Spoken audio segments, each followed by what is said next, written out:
13 अगस्त को राष्ट्रीय लोक अदालत लोहरदगा परिसर में लगेगा। अब सुनिए सर से आगे। दिनांक 13 अगस्त 2022 को राष्ट्रीय लोक अदालत का आयोजन लोहरदगा सिविल कोर्ट परिसर में किया जाना है।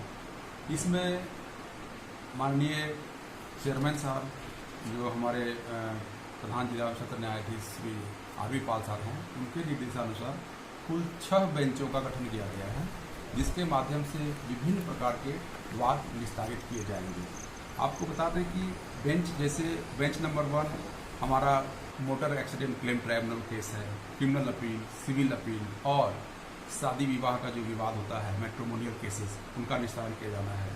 बेंच नंबर 2 जो है बिजली के कई सारे केसेस गांव-गांव, मोहल्ले में होते हैं, लोग परेशान होते हैं, उपभोक्ता भी परेशान होते हैं, तो उस दिन बेंच नंबर 2 में बिजली से संबंधित वाद का निस्तारण किया जाएगा, जिसमें बिजली विभाग के पदाधिकारी रहेंगे और जिनका न्यायालय में केस लंबित है वैसे लिटिगेंट्स यहाँ आएंगे और मध्यस्थ सुलह के माध्यम से आपसी फाइन रियलाइजेशन के बाद उनका केस निस्तारित किया जा सकता है।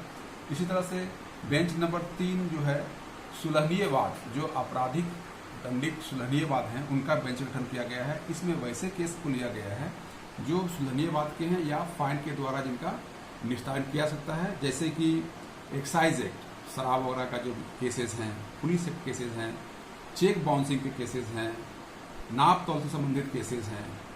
उसी तरह से और भी इस तरह का केसेस अगर हैं जिनको जो हुआ है और जिसमें कि नहीं जान रहे हैं कि इसमें क्या करना है, और यदि आपको नोटिस मिली है अथवा नहीं भी मिली है, तो दिनांक 13 अगस्त 2022 को आकर के इस संबंध में जानकारी ले सकते हैं। जिन्हें नोटिस मिली है वो अपना केस निस्तारण भी करवा सकते हैं। इसी प्रकार बेंच नंबर 4 में मोटर व्हीकल एक्ट और पेटी नेचर केसेस, छोटे मोटे अपराध जो होते हैं, उनके लिए गठन किया गया है। साथ ही साथ कुछ म्यूटेशन केसेस होते हैं, 107, 133, 144, 145 CRPC, लेबर लॉ के केसेस, सिविल केसेस, उनका भी निस्तारण किया जाना है।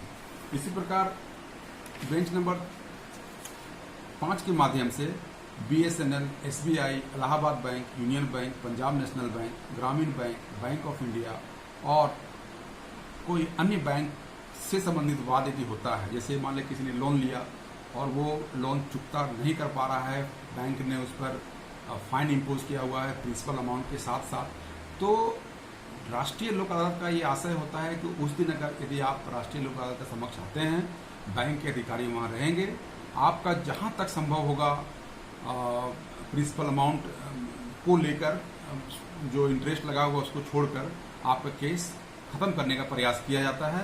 और थोड़ा इसमें लेनियंट व्यू लिया जाता है बेंचेस के द्वारा, चूँकि ऑफिसर्स होते हैं, थोड़ा अथॉरिटी उन लोगों को भी दिया जाता है कि जो हमारे गांव के लोग हैं या शहरी क्षेत्र के लोग हैं जिनका केस पेंडिंग है और जिनकी आर्थिक तंगी है।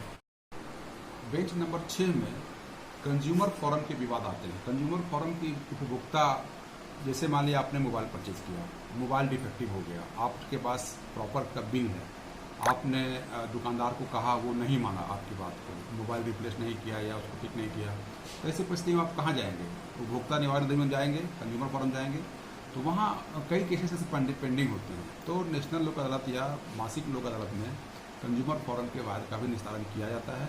दोनों पक्ष मिल बैठ के मामलों को सुलझाने का प्रयास करते हैं और उसमें काफ़ी सहायता मिलती है।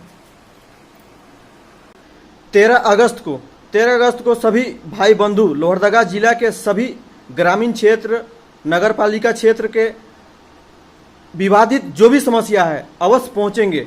और सर, आप सभी लोहरदगा वासी को क्या कहना चाहते हैं? देखिए, लोहरदगा हमारा एक छोटा सा जिला है और जहाँ की आदि जनजातियों की संख्या ज़्यादा है, लोग ज़्यादा शिक्षित नहीं हैं, लेकिन मैं ये बताना चाहूँगा कि न्यायालय काम तो कर रही है, साथ साथ डालसा का ऑफिस न्यायालय में है, DLSA, इसको डिस्ट्रिक्ट लीगल सर्विसेज अथॉरिटी बोला जाता है। ये ऑफिस आपको कई तरह की सेवाएं मुहैया कराता है, जैसे कि यदि आप केस आप किए हैं और अपना वकील रखने में सक्षम नहीं है, तो आपको डालसा सरकारी खर्चे पर वकील की मुहैया कराता है। इसी प्रकार मान लीजिए कि आपने सिविल सूट किया है, लेकिन आप कोर्ट फी देने में सक्षम नहीं हैं और आपका एनुअल इनकम जो है 3 लाख या उससे कम है, या आप महिला हैं या ST SC हैं तो उसका कैटेगरी है। यदि उसमें आप सक्षम नहीं हैं तो सारा कोर्ट फी जो है आपको डालसा के माध्यम से मिल जाएगा, उसमें आपको 1 रुपया भी नहीं लगना है।